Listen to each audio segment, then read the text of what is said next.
वालेकुम नाज़रीन, मैं हूँ आपका होस्ट फुरकान शाहिद और मैं आज आपको बताऊंगा कि आप किस तरह से अपने मोबाइल के कैमरा को एज ए स्कैनर के तौर पर इस्तेमाल कर सकते हैं।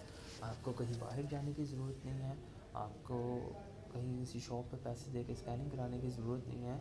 तस्वीर हो या कोई और डॉक्यूमेंट हो, आप बआसानी तौर पर उसको स्कैन कर सकते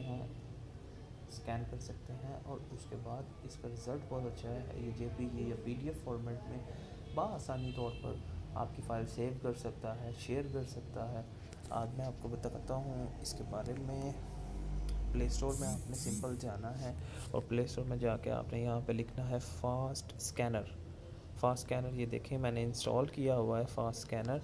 और ये आपने इसे इंस्टॉल करके ओपन करना है। ओपन करने के बाद आपको मैं दिखाता हूँ कि ये देखें कि मैंने इसके अंदर बहुत सारे जो डॉक्यूमेंट्स हैं वो सेव किए हुए हैं। लाइक ये पिक्चर है, पिक्चर का रिज़ल्ट आप देख सकते हैं कि कैसा बहुत अच्छा रिज़ल्ट है।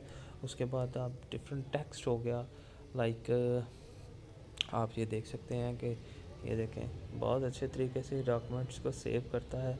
आपने सिंपल ये कैमरे का जो ऑप्शन है आपने इसके ऊपर क्लिक करना है और ये आपके डॉक्यूमेंट्स स्कैन करना शुरू कर देगा।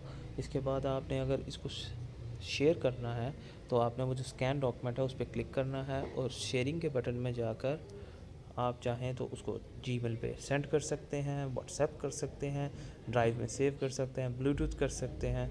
आप किसी भी जगह पे उसको सेंड कर सकते हैं, सेव कर सकते हैं।